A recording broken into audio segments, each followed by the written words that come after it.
historical shame has been leveraged into present-day guilt. And since this guilt is so strong, people will do anything, including commit social suicide, in order to mitigate it.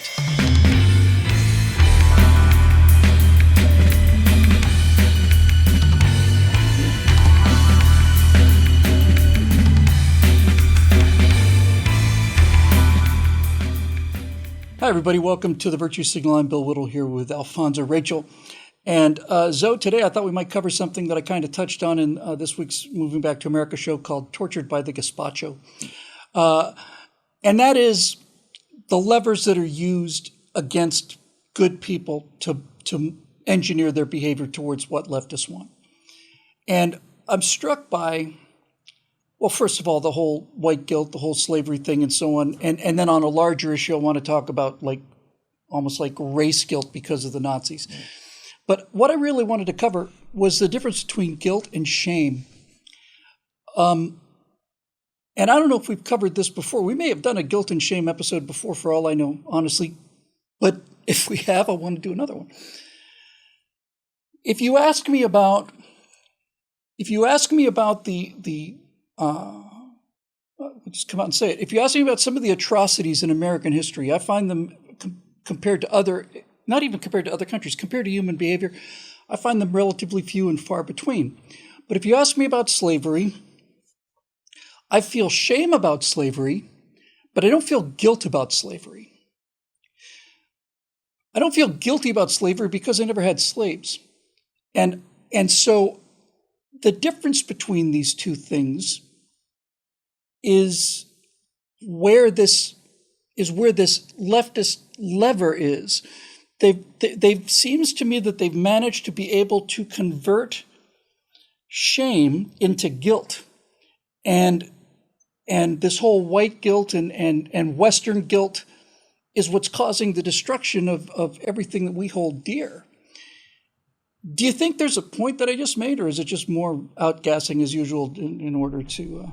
Oh, no, man, this is definitely going somewhere. And actually, and speaking of which, when you, I guess gazpacho really would be like soup Nazis. That would be, because isn't that what gazpacho is soup? That's exactly right. A representative earlier this week said that Nancy Pelosi and her gazpacho police, and it was either a slip of the tongue or she didn't know what she was talking about. But I realized, hey, she's got it exactly right. It is the gazpacho police. Yes. Yeah, slip of the tongue or whichever. I'm pretty sure it hurts. People who sip soup have power over us. Oh. It's not the Gestapo. They don't have guns. They're not taking people away at night. They're not shooting us. Yeah. They're using guilt. Yes, a chunky soup of cold guilt, man. That's right.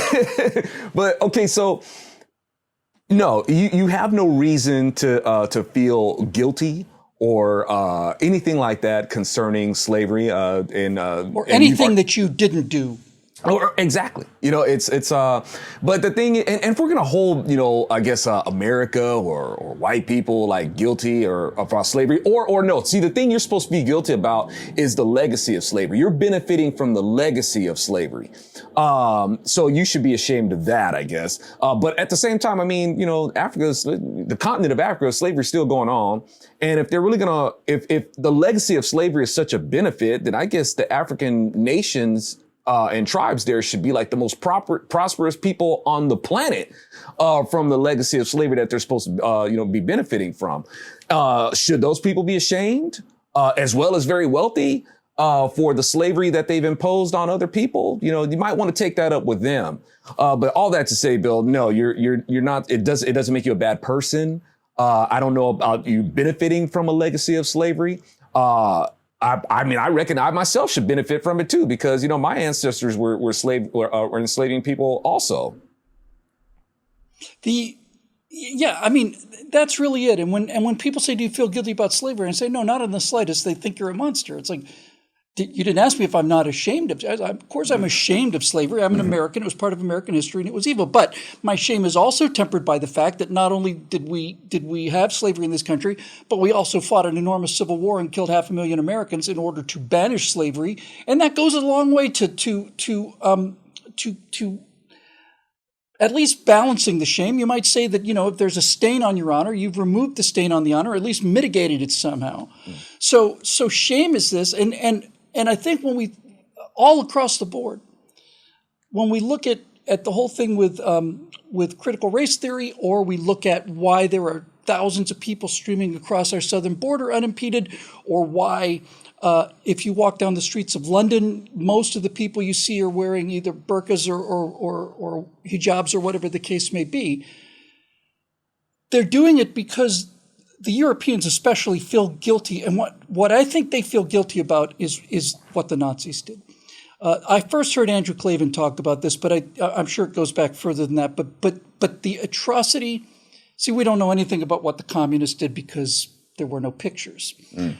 But the mechanical atrocity of Nazism and the fact that they did it in the name of racial superiority, I think, put such a level of shame on Western society and white people in general that shame continues to turn into guilt. And this is the mechanism I'm actually interested in.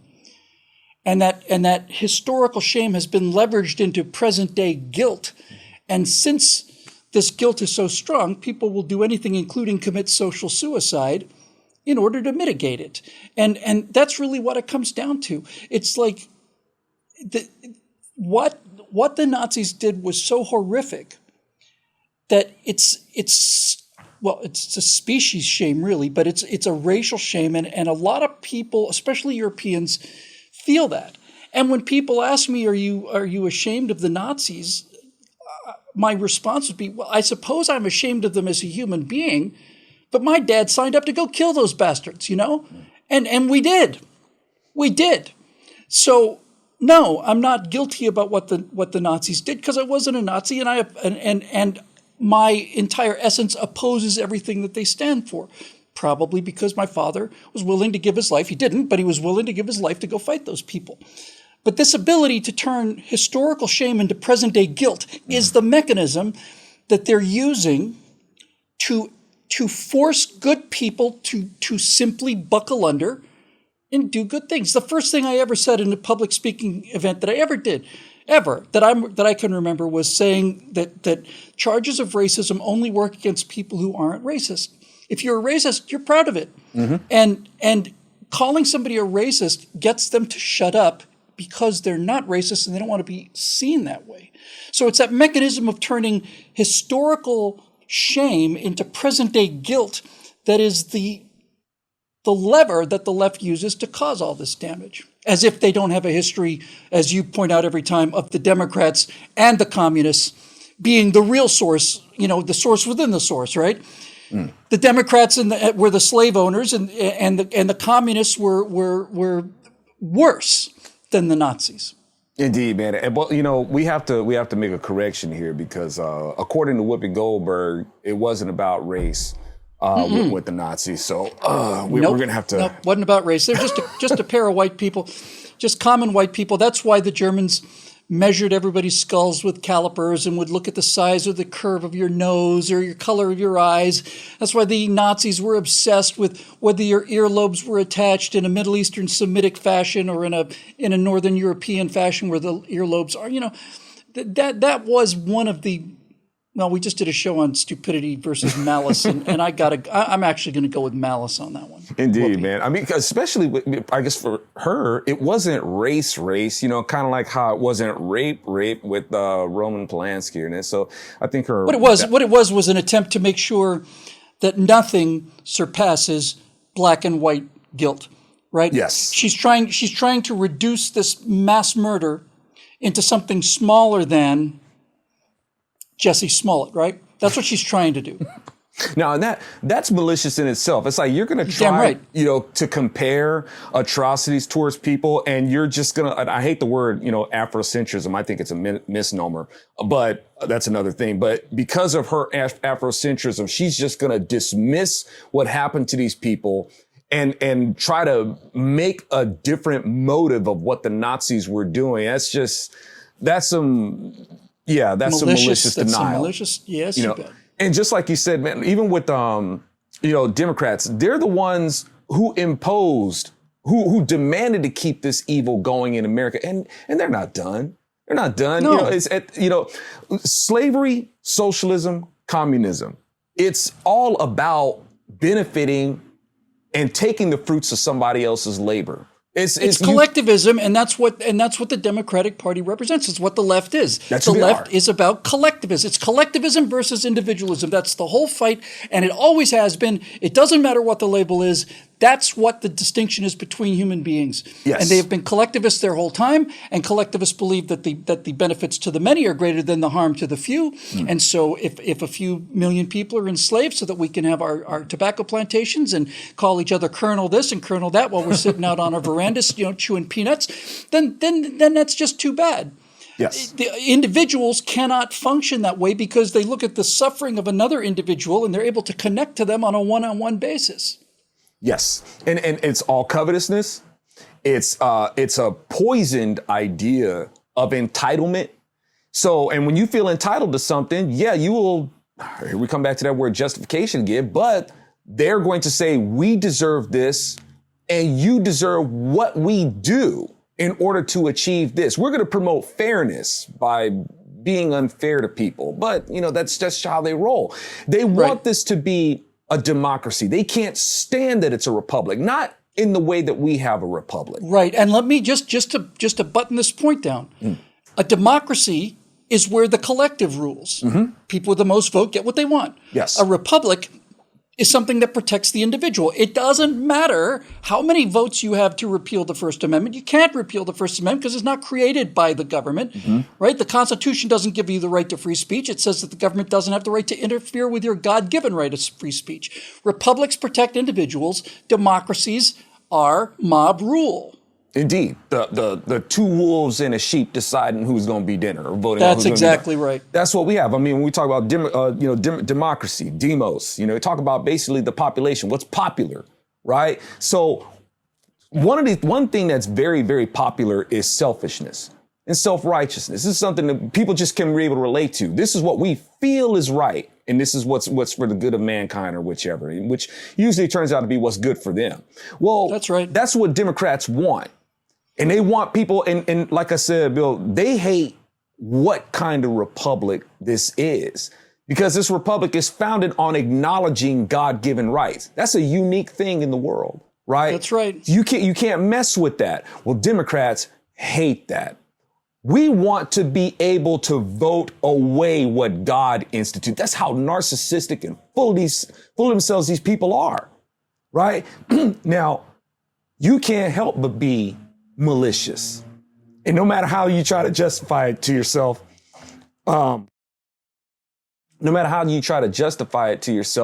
you can't get around it. There's no excuse for it. But that's where they are, Bill. They think that they are above the ordinance of God himself, and they can have that voted away by their popular vote. And that just results in evil. That's why they make this is why the transgender thing is the hill that they're going to stand and die on. Because the entire argument of the modern transgender movement in terms of the progressive left is, if I feel like I am a woman, I am a woman. If I want to be a woman, I am a woman, because nothing that I want can ever be taken from me. If I want something, I have the right to have it. And not only that, I have the right for everybody else to accept it. The reason that the transgender thing has gotten so absurd with the pregnant man emojis, right, is that if you stand and fight on this hill, that you can surgically do what you want to yourself psychologically, and I don't care. It doesn't matter to me what people do. It does matter to me when other people tell me what we should all be doing, and when you've got something that fundamental, that men can be pregnant. They're just not birthing people. When you get to you ask yourself, what is driving this insanity? And you realize that if they give up on this point, if they surrender this point, if they admit that a man wanting or claiming to be a woman becomes a woman, just like in Catholic Mass, right? Transmogrified from a wafer into the actual blood and flesh of Christ. This is Catholic doctrine. This is what they believe. If it turns out that they that they are not willing to go to the death on the fact that X, Y, and XX is a binary thing, then that means that you cannot wish your way out of the sex that you're born into. And if you can't wish your way out of the sex that you're born into, then you can't wish your way out of anything else you want either. And you can't wish your way out of the economics. You can't wish your way out of the social control. This is why they have to fight and die on that hill. And they use whatever shame straight people may have felt towards the way gays have been treated. Transsexuals are so recent and rare that there's not a whole lot of history of that. But they use shame and compassion, crank it into guilt, and then the guilt causes the people who are opposing this kind of thing to back down. And when I say opposing this kind of thing, I don't mean political commentators. I mean the parents of girls who are competing in women's sports in colleges and universities, having to applaud, when some guy smashes the records because he identified as a woman. They are cowed into believing this because they have been led to believe through guilt and also through herd instincts that this is the fair. That's the word I'm looking for. It's not that it's the right thing to do, it's the fair thing to do. Indeed, man. And now one would wonder, what does have to do with like a legacy of slavery or feeling shame or feeling guilt? Everything, really, because one, these people they're given over to a fantasy and they want to make us slaves to it. They want us shackled to their fantasy. They want us to be, to forfeit our freedom to live in reality and actually know how biology works, even though they claim in their fantasy to be the champions of science. They're totally ignoring science. So we can be punished and things can be taken away from us if we're not complicit with their fantasy. So it's all still a form of slavery. And these things, man, Bill, this ain't a new thing. And Paul was warning about this stuff. Paul's like, look, because in terms of transgenderism, transsexualism, we can't call it transvestitism anymore. I guess that's not politically correct, but that's been around for a long time. Paul was worrying about this stuff. Paul's like, look, man, it's basically men can wear their hair long. Problem is that you're wearing your hair long for unnatural reasons. You're posing as a female prostitute, okay? And effeminate males and males practicing prostitution under this guise will not inherit the kingdom of heaven. This goes back a long way. And when I'm talking about this stuff being that people become enslaved to this is oppression. This is full-on oppression. This goes even it goes back as far as Noah, but even Sodom and Gomorrah is a prime example. In Sodom and Gomorrah, they were doing all this stuff too. The Chaldeans, the people who did practice the glamour, the spells, the witchcraft, they could make people just like they're doing today. You have to believe. If a man says that I'm a woman, you have to believe it. And then they start with the incantations, Bill. Zim, Zer, and all the pronouns and stuff like that. Man, that's spell binding. That's what that stuff is.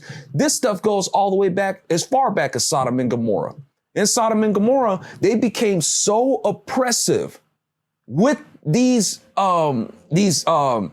mindsets that they have concerning these sexual perversions.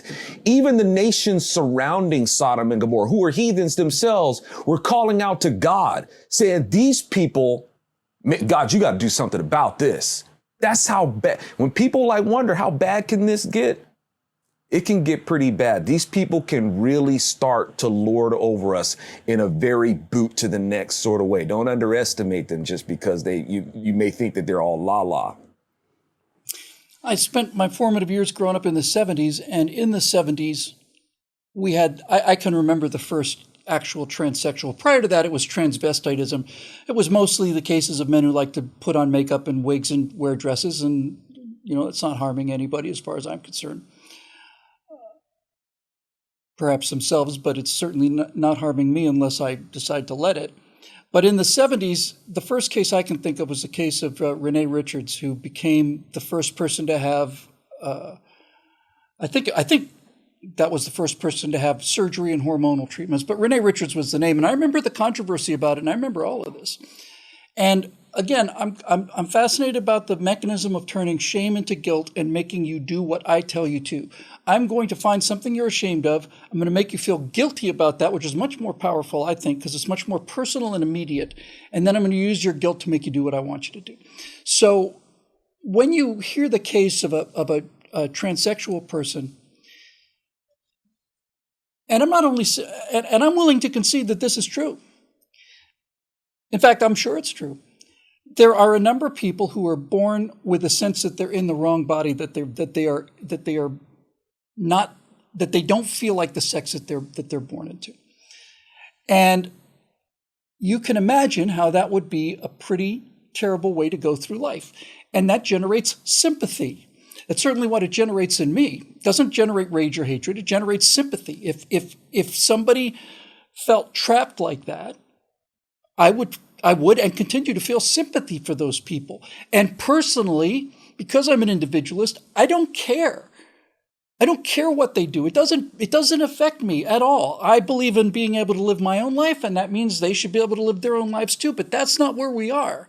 We're now at the point where the sympathy that I feel to somebody who's telling me that they spent their entire life in a prison generates compassion in me, and they're trying, and successfully for most cases, using that compassion to force you to believe in something that you know isn't true. And this is the essence of collectivism: is it's doublethink. It's believing passionately in something you know is not true.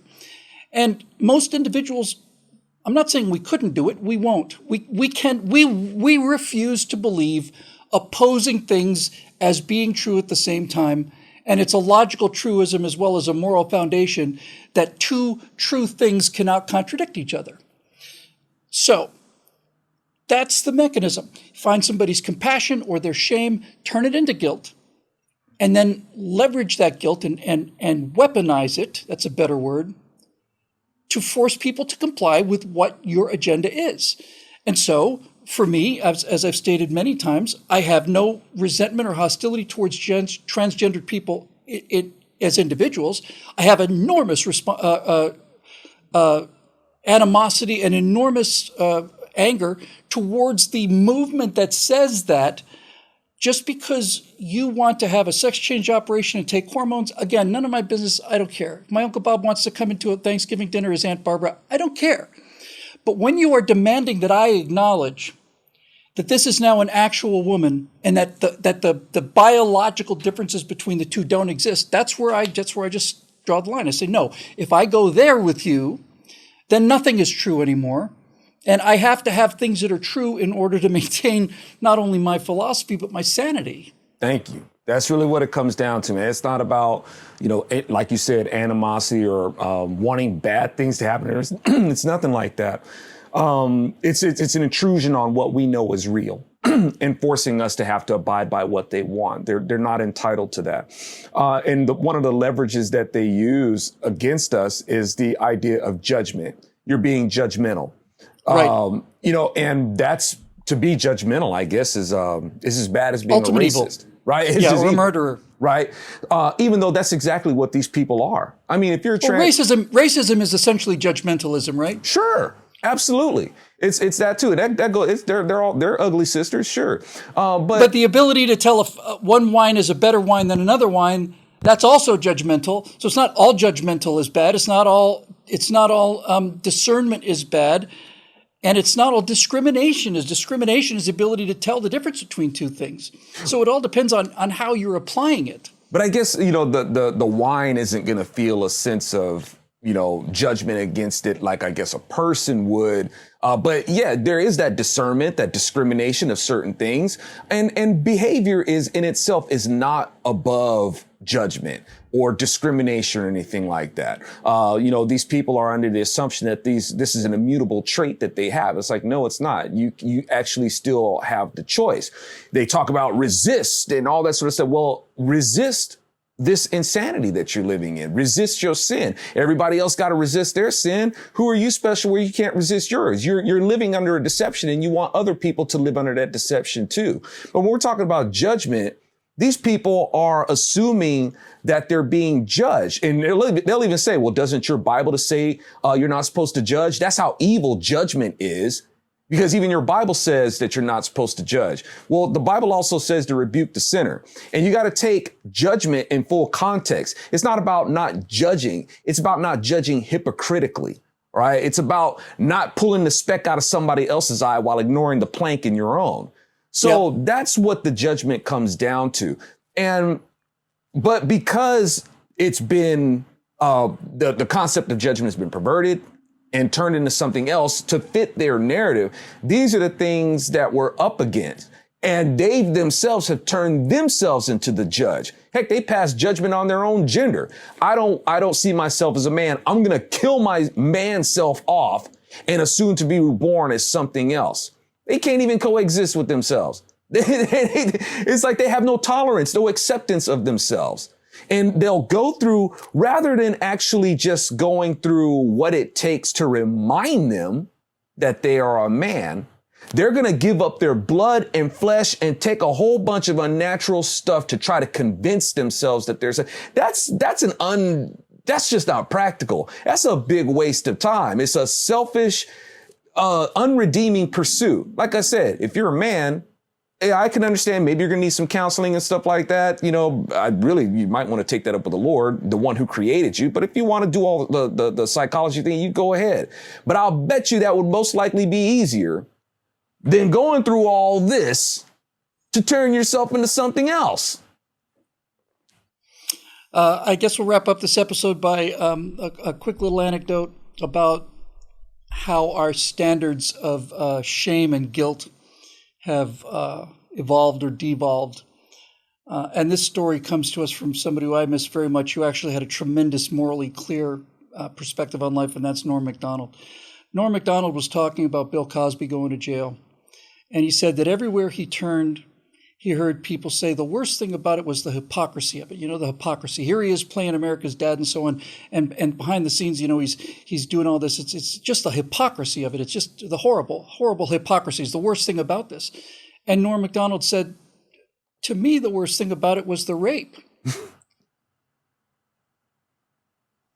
Ding. Mm-hmm. Right? We're going to create this tempest about the hypocrisy of Bill Cosby, and we're gonna turn this into the crime that the guilt and the shame is the hypocrisy. But Norm had the moral clarity to say, I thought the worst part of it was the rape. Mm-hmm.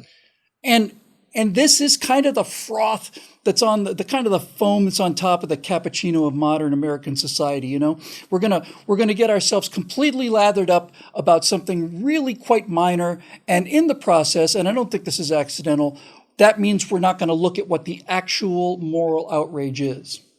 Indeed, man, and that's where we're at right now. Even hypocrisy. You see it all the time with these high-profile Democrat representatives, whether they're in Washington or whether they're in Hollywood, the stuff that they get away with, and we're subjects to that. While they give themselves a pass, that in itself is oppressive, and man, those kind of things we have to get a sense of how to call these things out. A sense of what hypocrisy actually is, because according to these people, they're not hypocrites at all. Or like we're doing with this show, the virtue signal. Mm-hmm. We're doing it because, hey, we need a clear perspective on what virtue actually is, because you virtue signals, I don't think you guys know. I don't think you guys really understand the oppressive weight of your hypocrisy that we're being forced to live under. Yep. I think it's a fair statement today to say that in the society that we live in here in early 2022, if you ask many people, many college students, whether it's worse to be a racist or a murderer, a number of them would say it's worse to be a racist. In other words, many people think that saying something nasty about somebody else is worse than killing them. And the reason I say that is because the left is in this endless campaign to find examples of racism, most of which don't exist, and they have to be manufactured by the left. And if they actually thought that murderers were worse than rapists, we would be having a national attempt to eliminate crime from this country rather than racism. And it seems like we're doing the exact opposite on that score, too. It's nice. You get to see if nothing's worse than anything else, you do whatever you want to, and that's what it all comes down to. For Alfonso, Rachel, I'm Bill Whittle. This show's called The Virtue Signal, and I don't think there's anything quite like it, anything out there. I'm not aware of a show that does what we do here, at least not anymore. They used to. They used to do shows like this with William F. Buckley and talk about issues and things like that. So if you're partial to this kind of rare programming, we sure could use your help in keeping it going. We're a membership-dependent company. People willingly make the decision to pay for things that they don't have to pay for. You don't have to pay for this show. Small percentage of the people watching do pay for it, and those are the people to keep this going. So maybe that's something for you to think about. Link below. For Alfonso, Rachel, I'm Bill Whittle. Thanks for joining us. We'll see you next time on The Virtue Signal.